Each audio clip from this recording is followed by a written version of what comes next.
क्योंकि भिंडी का रेट इस वक्त काफ़ी बढ़िया है। अभी क्या रेट मिल रहा है? 60 रुपये केजी है। 60 रुपये केजी अभी भिंडी का रेट है। तो ये शायद सब्जी वर्गीय फसलों में अभी सबसे ज़्यादा रेट भिंडी का ही है और लगभग हर रोज़ कम से कम 3 से लेकर 5,000 कभी कभी 10-10 हज़ार की सब्जी भी ये अपने मार्केट में ले जा करके बेचते हैं। इसको अभी भी आप लगाएंगे तो ये अक्टूबर नवंबर तक इसकी तुड़ाई कर सकते हैं। लेकिन लगाने से पहले आप नीमाटोड्स के बारे में ज़रूर सोचना।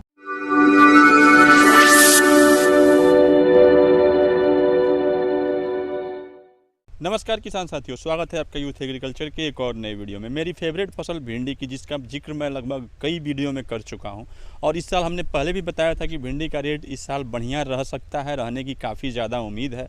तो वैसे ही है, भिंडी का रेट इस वक्त काफ़ी बढ़िया है, लेकिन किसान को बहुत सारी चुनौतियों से सामना करना पड़ रहा है। कुछ किसान जो पहले गलती कर चुके थे, जिन्होंने नीमाटोड्स वगैरह का या फिर जो सूखने की समस्या उकठा रोग आती है उसका प्रबंधन पहले से नहीं किया, ट्राइकोडर्मा सुडोमोनास राइजोबियम का प्रयोग नहीं किया, उनको इस वक्त पछताना पड़ रहा है क्योंकि उनकी भिंडी काफ़ी ज़्यादा मात्रा में सूख रही है। हमारे साथ है विकास जी। इन्होंने काफ़ी कम भूमि में, छोटी सी भूमि में भिंडी की खेती की हुई है, क्योंकि ये अन्य सारी सब्जी वर्गीय फसलों की भी खेती करते हैं। और जो मैं मॉडल पहले आपको बताता हूं कि कभी भी किसान को एक सब्जी वर्गीय फसल पे डिपेंड नहीं रहना चाहिए। चाहे आपके पास जितनी भूमि हो, आप उसको टुकड़ों में बांट करके अलग अलग तरह की सब्जी वर्गीय फसलों की खेती करें। तो ये ठीक वैसे ही करते हैं, ये भी उसी मॉडल को फॉलो करते हैं और लगभग हर रोज़ कम से कम 3 से लेकर 5,000 कभी कभी 10-10 हज़ार की सब्जी भी ये अपने मार्केट में ले जा कर के बेचते हैं। अभी भिंडी की फसल काफ़ी अच्छी है और इसका रेट भी काफ़ी बढ़िया मिल रहा है। विकास जी, कितने दिन की फसल हो गई आपकी? 1.5 महीना। 1.5 महीना, यानी कि 45 दिन की फसल हो गई। और अभी इससे कितनी दूरी में आपने लगाई है? 3 कट्ठा। 3 कट्ठा, मतलब 3 कट्ठा को अगर आप एकड़ में डिवाइड करेंगे तो काफ़ी कम आएगा। 1/4 हिस्सा, 1 एकड़ का 1/4 हिस्सा जो है उतने भूमि में इन्होंने लगा रखी है भिंडी की फसल। और ये अभी कितना निकल रहा है भिंडी इससे? 25 केजी। 25 केजी, मतलब तुड़ाई है। हाँ, तीसरा, मतलब अगर एकड़ में कोई लगाया होता तो क्विंटल 1.5 क्विंटल जरूर उससे भिंडी निकल रही होती अभी तीसरी तुड़ाई में।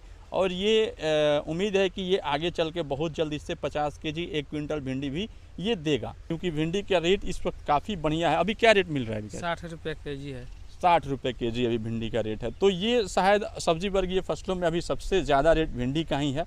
और हालांकि विगत 2 वर्षों से भिंडी का रेट उतना अच्छा नहीं मिला था, लेकिन इस साल रेट बढ़िया है, क्योंकि इस वक्त भिंडी का जो ज़्यादातर फसल है वो उकठा रोग से, सूखने के वजह से बर्बाद हो चुका है।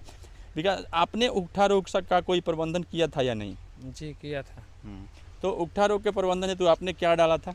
नीमाटोड, और उसके बाद सिंचाई के समय रामबाण छींट कर सिंचाई किए थे। अच्छा, मतलब नीमाटोड एक आपको उसमें ट्राइकोडर्मा माइकोराइजा वगैरह का मिश्रण होता है, जिसको इन्होंने खेतों में दिया था। और रामबाण जो कि क्लोरोपाइरीफॉस है, 505 के नाम से भी आता है, और क्लोरोपाइरीफॉस है, उसको अभी इन्होंने, तो क्लोरोपाइरीफॉस टाड़ा वगैरह जो दीमक होते हैं उससे जड़ों को सुरक्षित रखते हैं।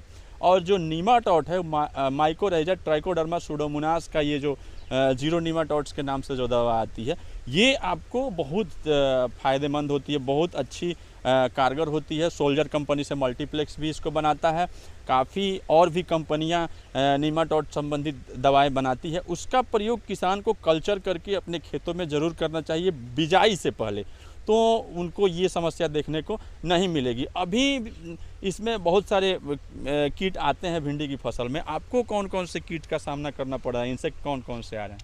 इसमें सफ़ेद मक्खी का सामना करना पड़ता है, और वो जो कीड़ा होता है फल छेदक, फल छेदक कीट और सफ़ेद मक्खी काफ़ी ज़्यादा मात्रा में आती है। वैसे रेड माइट भी, इसमें बढ़ते टेम्परेचर के साथ रेड माइट भी आती है।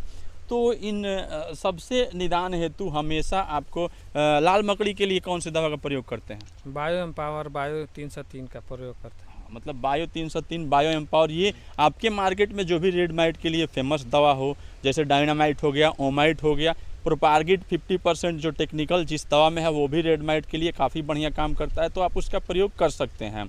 और सफ़ेद मक्खी के लिए आपको सिजेंटा कंपनी में पेगासस जो आता है वो काफ़ी अच्छी दवा है। टोकन, पेगासस, ये सब बहुत बढ़िया दवाएं हैं, इनका प्रयोग आप अपने खेतों में कर सकते हैं।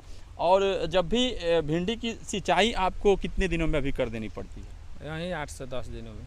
8 से 10 दिनों में एक सिंचाई। तो क्योंकि मतलब टेम्परेचर ज़्यादा रहता है तो इस वक्त सिंचाई प्रबंधन भी काफ़ी ज़रूरी होता है। सिंचाई के वक्त कोई खाद भी देते हैं? जी, कैल्शियम, कैल्शियम, डाई, हाँ कैल्शियम, जाइम। हाँ कैल्शियम, डीएपी, जाइम। मेरी सजेशन ये रहेगी कि अगर आपके फसल में लगे कि हाँ डीएपी की आवश्यकता नहीं है तो आप मत दें, लेकिन जाइम का प्रयोग, कैल्शियम का प्रयोग समय समय पे ज़रूर करें। तो अगली बार से अगर आप भिंडी की फसल लगाएं या फिर अभी भी अगर आप भिंडी लगा रहे हैं, जो कि आप राधिका लगा सकते हैं, अभी आपको जितनी भी हाइब्रिड कंपनी है जैसे अम्बा है, विशाल का, आपको कौन सा विशाल का वेराइटी का नाम आपको मालूम है? जी, कौन सा? पुष्पा।